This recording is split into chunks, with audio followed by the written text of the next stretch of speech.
En 1970, si tenías el dinero suficiente para comprar un auto deportivo de motor central, existían exactamente dos apellidos que importaban: Ferrari y Lamborghini. Y si no naciste con ese apellido en tu garaje, no eras nadie en ese mundo. Pero había un problema que ni todo el dinero del planeta podía resolver del todo. Comprabas un Ferrari 246 Dino, un Lamborghini Miura, y rezabas para que nunca se rompiera nada importante. Porque si se rompía, no había refacciones a la vuelta de la esquina. Había que esperar semanas, a veces meses, para que una pieza cruzara el Atlántico desde Módena o Sant'Agata. Un mecánico calificado para tocar esos motores era casi tan raro como el auto mismo. Era el precio de la exclusividad. Y muchos estaban dispuestos a pagarlo, en dinero y en paciencia.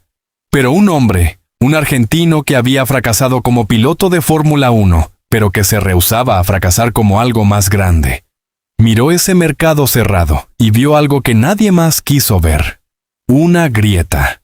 Su nombre era Alejandro de Tomaso, y estaba a punto de hacer algo que ningún italiano se había atrevido a intentar: cazar el alma de un superauto italiano con el corazón brutal y confiable de Detroit. Nadie apostaba por él. Los puristas lo verían como una blasfemia, mezclar la elegancia de Turín con un V8 americano de línea de producción. Pero de Tomaso no estaba interesado en la pureza, estaba interesado en ganar. Alejandro había corrido en Fórmula 1 en 1957, con un equipo privado italiano. Era bueno, no excepcional. Nunca sería campeón del mundo al volante, y en algún punto tuvo que aceptarlo. Así que en 1959, cuando muchos hombres se hubieran resignado a una carrera modesta como piloto de segunda fila, Alejandro hizo algo distinto. Fundó su propia compañía, De Tomaso Automobili. No tenía la herencia de Enzo Ferrari ni el capital de Ferruccio Lamborghini. Tenía terquedad, contactos y una idea obsesiva de que el futuro de los autos deportivos no estaba en la pureza racial de una marca, sino en la inteligencia de combinar lo mejor de dos mundos. Su primer auto de calle, el Vallelunga, fue casi un fantasma. Apenas 59 unidades construidas. Un fracaso comercial, pero una prueba de concepto. Le siguió el Mangusta, nacido de un trato que se cayó a pedazos con Carroll Shelby, el mismo hombre detrás de la Cobra. El Mangusta llevaba motor Ford montado en el centro, y aunque tampoco fue un éxito arrollador con apenas 400 unidades vendidas, hizo algo crucial. Le demostró a Ford que De Tomaso podía diseñar y producir autos deportivos serios, más allá de un taller artesanal. Y Ford estaba escuchando, porque Ford tenía su propia frustración. Quería un pedazo del mercado de superautos, pero no tenía ni el diseño ni el prestigio para competir directamente. Lo que sí tenía era dinero. Una red de distribución masiva a través de sus concesionarios Lincoln Mercury y motores V8, capaces de generar potencia bestial con partes que se conseguían en cualquier refaccionaria de Estados Unidos. De un lado, un argentino con visión y sin miedo al riesgo. Del otro, un gigante americano hambriento de gloria deportiva. Juntos estaban a punto de construir algo que ninguno de los dos podría haber creado solo. El auto se llamaría Pantera, y su nombre resultaría profético, bajo, felino, y con la intención clara de cazar a los depredadores más grandes de la selva. Nadie en Módena lo sabía todavía, pero el monopolio italiano de los superautos estaba a punto de recibir su primer golpe real desde el otro lado del océano. El diseño del Pantera nació en las manos de Tom Charda, en la casa de diseño Guía, y desde el primer boceto, quedó claro que no estaban creando otro auto deportivo más. Estaban creando una declaración de guerra visual. La carrocería mezclaba una forma de cuña agresiva con las proporciones cuidadas que solo un diseñador italiano sabía lograr. Los faros escamoteables se alzaban como párpados despertando de un sueño depredador. Las luces traseras, tomadas prestadas de un Alfa Romeo, completaban una silueta que parecía tallada por alguien que entendía tanto de velocidad como de belleza. Debajo de esa piel exquisita, un chasis monocasco de acero totalmente nuevo sostenía una suspensión independiente en las 4 ruedas, con amortiguadores coilover y brazos de igual longitud, frenos de disco en cada esquina, dirección de cremallera y piñón, cruda y directa, sin filtros electrónicos que amortiguaran la conexión entre el conductor y el asfalto. Este no era un auto pensado para paseos dominicales. Era un auto pensado para gente que quería sentir cada curva en los huesos.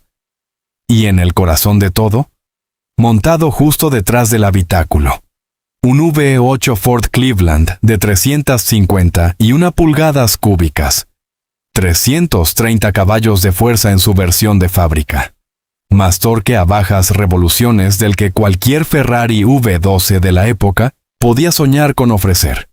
El resultado fue brutal en el sentido más literal.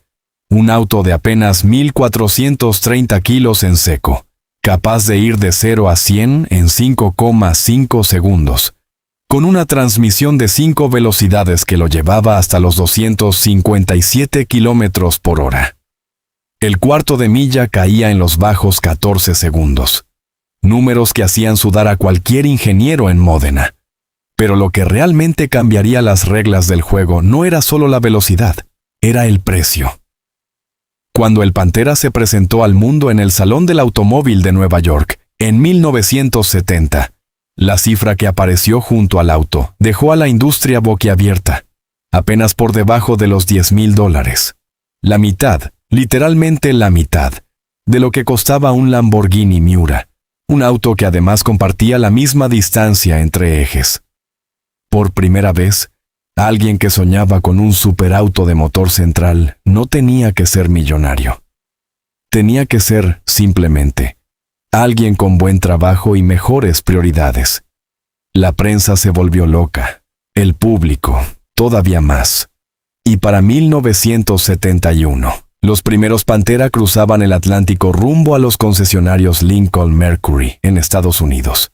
El sueño de Alejandro de Tomaso, ese que había nacido de la frustración de ver el mercado de superautos cerrado a cal y canto, finalmente tocaba tierra americana. Nadie podía predecir todavía que ese mismo triunfo llevaba, escondida en su interior, la semilla de una crisis que estaría a punto de hundirlo todo. El primer año fue, en apariencia, un triunfo total.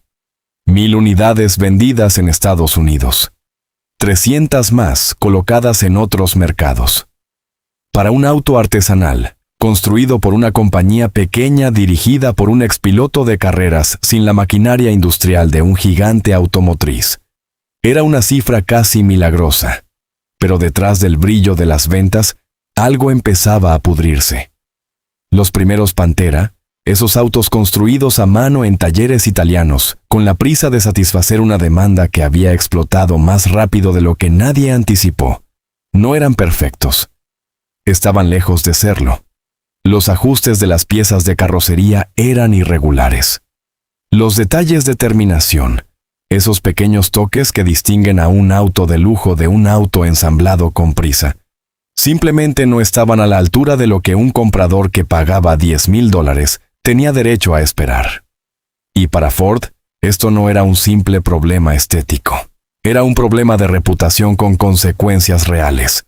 Su nombre estaba en la puerta del concesionario. Su firma estaba, indirectamente, avalando cada Pantera que salía a la carretera. Si esos autos empezaban a fallar, si los compradores empezaban a quejarse, el golpe no lo recibiría solo de Tomaso. Lo recibiría Ford. Así que Ford tomó una decisión que cambiaría el destino de la compañía para siempre. Adquirió el 84% de las acciones de Tomaso Automobili. Para Alejandro, esto pudo sentirse como una traición silenciosa. El hombre que había soñado con romper el monopolio italiano de los superautos, que había construido su compañía casi desde la nada. Ahora veía cómo el gigante americano que había sido su salvación se convertía también en su dueño. Pero no había otra opción. O aceptaba la intervención de Ford, o veía cómo su sueño se desmoronaba bajo el peso de sus propios errores de fabricación. Ford entró con ingenieros, procesos de control de calidad y una disciplina industrial que los pequeños talleres italianos jamás habían conocido. Los ajustes de carrocería mejoraron. La atención al detalle se afinó. El Pantera, poco a poco, empezó a convertirse en el auto que siempre debió ser desde el principio. Y así arrancó lo que se convertiría en una de las sagas más largas y turbulentas de la historia automotriz. Más de 20 años de producción, decenas de variantes, refrescos de diseño, crisis del petróleo, cambios de motor, y una compañía que, contra todo pronóstico, se negaba a morir.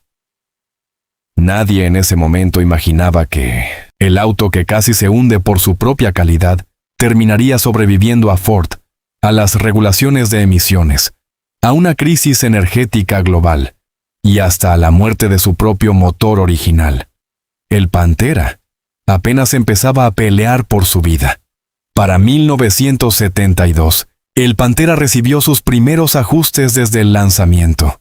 Un nuevo árbol de levas, tomado directamente del legendario Ford 428 Cobra Jet, le daba un carácter distinto al motor. La relación de compresión bajó, una concesión necesaria ante las regulaciones de emisiones que empezaban a apretar el cuello de toda la industria automotriz americana. Los múltiples de escape se rediseñaron para respirar mejor. Todavía conservaba sus defensas originales, delgadas y elegantes, fieles al boceto original de Ciarda. Pero el mundo estaba cambiando, y no todos los cambios serían amables con el diseño puro del Pantera. Entre 1972 y 1974 llegó el Pantera L, donde la L significaba luso, lujo. Y con él llegó una modificación que dolería a cualquier purista: las nuevas defensas reforzadas exigidas por las regulaciones de impacto de Estados Unidos. Gruesas, protuberantes, diseñadas para sobrevivir un choque a baja velocidad sin pensar demasiado en la estética. Comparado con lo que le pasó a otros autos deportivos de la época, mutilados casi hasta la irreconocibilidad por las mismas regulaciones, el Pantera L salió relativamente bien parado. No eran defensas hermosas, pero tampoco eran una monstruosidad. La potencia, sin embargo, cayó a 265 caballos de fuerza para el mercado estadounidense, víctima directa de las mismas regulaciones de emisiones. El interior recibió un tablero rediseñado, con una palanca de cambios enjaulada que se convertiría en una de las señas de identidad más queridas del auto. Los compradores notaron el esfuerzo. El Pantera L terminó ganando el premio al importado del año de la revista Road y Track. Mientras tanto, en Europa, lejos de las regulaciones americanas, De Tomaso lanzó el Pantera GTS. Una versión más agresiva, pensada para las reglas del Grupo 3 de carreras, sin las restricciones de emisiones que estrangulaban al mercado estadounidense. El motor de 351 pulgadas cúbicas, con mayor compresión y mejoras adicionales de admisión y escape, entregaba 345 caballos de fuerza. Una bestia distinta, reservada casi exclusivamente para el continente que la vio nacer. Pero mientras el Pantera crecía y se diversificaba en variantes cada vez más especializadas, una tormenta se gestaba en el horizonte. Una tormenta que no tenía nada que ver con el diseño, ni con la calidad, ni con las regulaciones de impacto. Tenía que ver con el petróleo. Y cuando esa tormenta finalmente llegara, no perdonaría a nadie, ni siquiera a un auto que apenas empezaban a encontrar su equilibrio entre la elegancia italiana y la fuerza bruta americana. 1975 llegó como una sentencia. La crisis del petróleo había sacudido a Estados Unidos hasta los cimientos. Las filas en las gasolineras se extendían por cuadras enteras. El consumidor promedio, aterrorizado por el precio del combustible, dejó de soñar con motores V8 de 351 pulgadas cúbicas devorando gasolina a cada pisón del acelerador. Y Ford, que había apostado fuerte por el Pantera como su caballo de batalla en el segmento de superautos accesibles, tomó una decisión que debió doler tanto como cualquier fracaso mecánico. Se retiró del mercado estadounidense. 5.500 unidades habían sido vendidas a través de la red de concesionarios Lincoln Mercury desde el lanzamiento. Para un auto deportivo de nicho, construido por una compañía relativamente pequeña, era una cifra respetable. Pero la combinación de una crisis energética global y la desaparición del motor Cleveland 351 en Estados Unidos selló el destino del Pantera en suelo americano. Para cualquier otra compañía, este habría sido el final de la historia. El capítulo de cierre. La lápida. Pero de Tommaso, el hombre que se había negado a aceptar un mercado cerrado por Ferrari y Lamborghini una década atrás, tampoco estaba dispuesto a aceptar que su auto muriera solo porque Estados Unidos había decidido apagar las luces. La compañía empezó a importar los motores 351 Cleveland directamente desde Ford Australia, donde el motor seguía en producción. Una solución improvisada, casi desesperada, pero efectiva. El Pantera siguió construyéndose, siguió vendiéndose en Europa, y hasta encontró su camino de vuelta a Estados Unidos a través de importadores del mercado gris, prácticamente sin cambios, hasta 1980. 10 años después de su lanzamiento triunfal en Nueva York, el auto que muchos daban por muerto seguía respirando, golpeado, reducido a un mercado más pequeño, obligado a improvisar su cadena de suministro de motores desde el otro lado del planeta, pero vivo. Y entonces, justo cuando parecía que el Pantera había llegado a su techo, que ya no tenía hacia dónde crecer, la historia dio otro giro que nadie esperaba. El auto estaba a punto de recibir una transformación visual tan radical que muchos compradores apenas lo reconocerían como el mismo modelo que había debutado una década atrás. La Pantera estaba a punto de mostrar sus garras de nuevo. 1980 marcó el segundo aliento del Pantera, y esta vez, la transformación no sería sutil. De Tommaso miró hacia Lamborghini, hacia el escandaloso rediseño del Countach, y decidió que si el mercado quería exceso visual, el Pantera se lo daría sin disculparse. Nació el Pantera GT5. Y la palabra correcta para describirlo no era elegante, era salvaje. Anchos guardabarros abultados se apoderaban de la carrocería original, devorando el espacio donde antes solo había líneas limpias. Un nuevo faldón delantero, más bajo y agresivo, raspaba el asfalto con cada acelerón.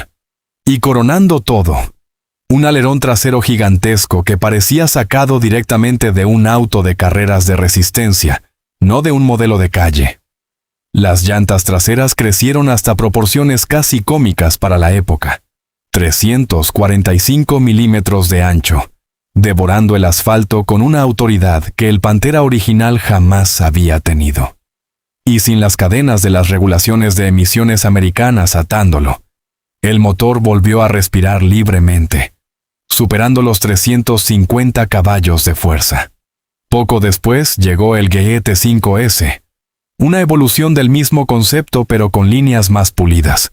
Los mismos guardabarros anchos, la misma actitud agresiva, pero con paneles de carrocería mejor integrados en lugar del aspecto de kit añadido que caracterizaba al GT5 original. Entre ambas variantes, apenas se construyeron poco más de 400 unidades a lo largo de toda la década de 1980.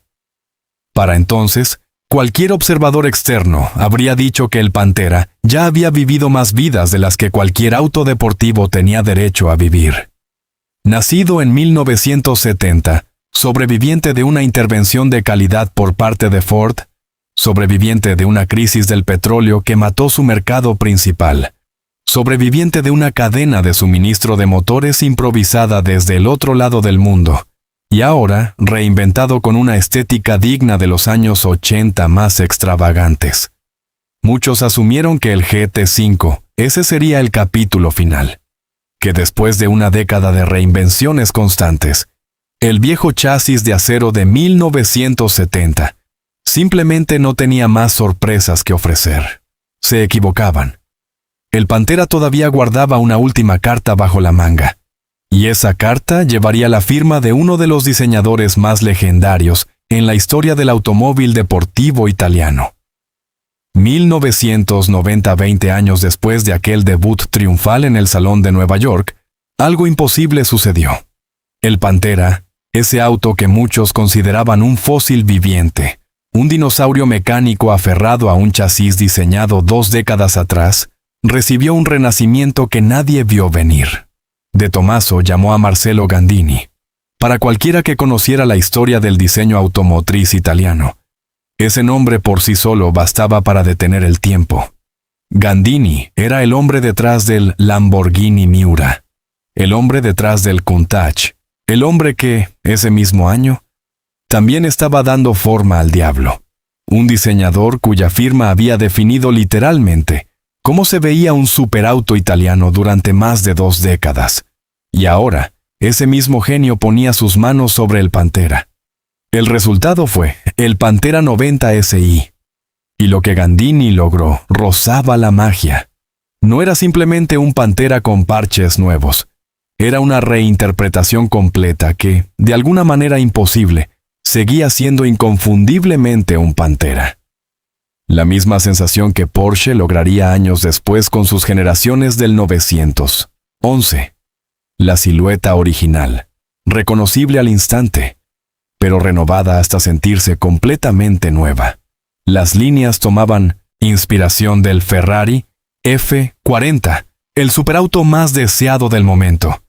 Y bajo esa carrocería reinventada, el viejo chasis monocasco de acero de 1970 finalmente se retiraba, reemplazado por un nuevo chasis tubular, con una suspensión revisada y frenos considerablemente mejorados. Pero había un problema. Uno que ningún rediseño, por brillante que fuera, podía resolver por completo. El motor Ford Cleveland 351, el corazón que había definido al Pantera desde su primer boceto, ya no se fabricaba en ningún lugar del mundo. De Tomaso tuvo que tomar una decisión dolorosa. Recurrieron a un motor Ford 302 de inyección electrónica, sacado esencialmente de un Mustang Fox Body. El alma Ford del Pantera seguía viva, pero a un costo brutal. Casi 100 caballos de fuerza menos que el viejo 351. En su configuración estándar, sin modificaciones adicionales en culatas o árbol de levas, apenas rondaba los 255 caballos. Era una versión disminuida en potencia bruta.